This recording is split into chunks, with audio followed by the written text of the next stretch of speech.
Shalom saudara, suatu kali Yesus pernah memberitahu kepada murid-muridnya bahwa ada sukacita besar di sorga ketika ada satu orang berdosa bertobat. Sebab karena memang hati Tuhan adalah supaya orang diselamatkan.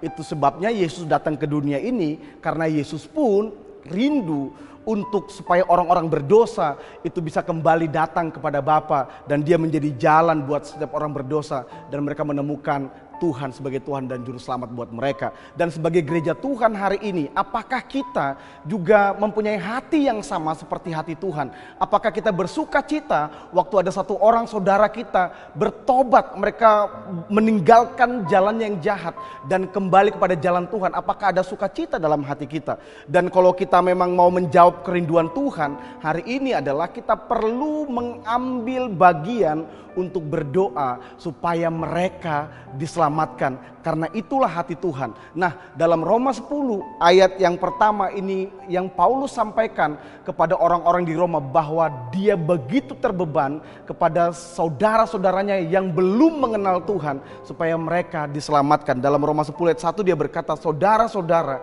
keinginan hatiku dan doaku kepada Tuhan ialah supaya mereka diselamatkan." Kita perlu hari ini berdoa untuk keselamatan orang-orang yang belum kenal Tuhan, yang jauh dari Tuhan, yang masih ada dalam kegelapan. Apakah itu mungkin keluarga kita, saudara kita, sahabat-sahabat kita, rekan kerja kita, tetangga-tetangga kita.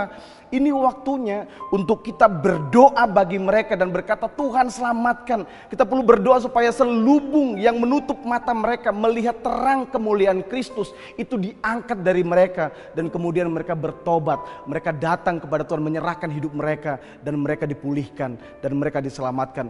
Bahkan Paulus berkata dalam 1 Timotius bahwa Timotius perlu berdoa kepada semua orang, bersyafaat untuk semua orang, karena memang Tuhan mau supaya semua orang diselamatkan. Mari ambil waktu hari ini untuk kita menjawab kerinduan Tuhan, yaitu berdoa buat orang-orang yang belum mengenal Tuhan, yang jauh dari Tuhan, karena Tuhan mau mereka harus diselamatkan. Saya percaya waktu saudara mulai berdoa buat mereka, Tuhan akan bekerja menjangkau mereka untuk mengubah hati mereka. Karena pertobatan itu bagian Tuhan. Hanya Tuhan yang bisa mengubah hati. Bagian kita adalah mendoakan mereka supaya mereka diselamatkan. Tuhan Yesus memberkati saudara.